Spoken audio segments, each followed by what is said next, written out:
ధరణియందుడిందు పరమేశ్వరుడెవ్వడు మూల కారణం ఎవ్వడు అనాది మధ్యలయుడెవ్వడు సర్వము తానయైన వాడెవ్వడు వాడినాత్మభౌ ఈశ్వరునే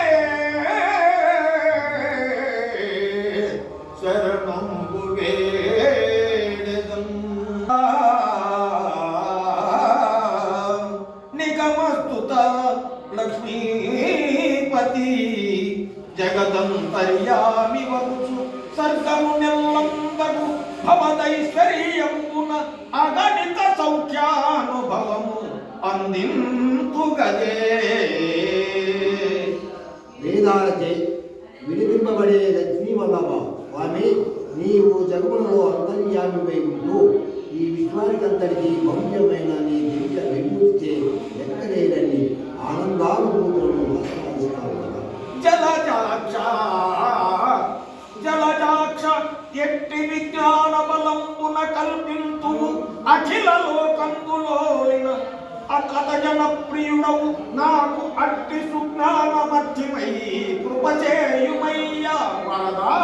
సృష్టి నిర్మాణేక్ష జంది నా చిత్తంబు తత్కర్మ కౌశలి తగిలియుండి కర్మ వైషమ్యమును పొందకతమున దురితంబు వరయక తొలగునట్టి వెరవు నా ఎట్లు గలుగు ఔవిధము దలచి కర్మాత్మను అనుభవత్ కరుణ మెరసి తగ కృతార్థుని చేయవే. నిగమ విముత సత్కృపామూర్తి ఓ దేవ చక్రవర్తి.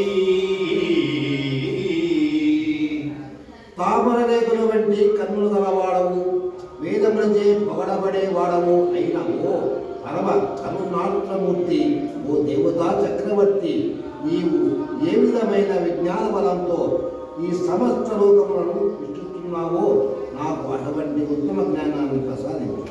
నీకు నమస్కరించే జనులకు నీవు ప్రియుఉండవు కదా. ఓ వరదా, నా మనసులో సృష్టించాలనే కోరిక మిక్కుటముగా ఉన్నది. అది చేయడానికి తగిన నైపుణ్యం కూడా నాకు అనుగ్రహించి కర్మలందని ఒడిదుడుకుల వల్ల పాపం పొందకుండా ఉండే ఉపాయం ఏమిటో నాకు తెలుసు. కర్మజీవి అయిన నన్ను కనికరించి కృతార్థుని కావచ్చు. భవతుదర ప్రభూతమగు పద్మమునందు వసించియున్న నేను అవిరలతావకీన కలితాంశమునంతనరార విశ్వముందగిలి రచించుతు బహువిధంబుల పల్కెడి వేదజాలములు శివతరమై ఫలింప కృపచేయుము భక్త ఫల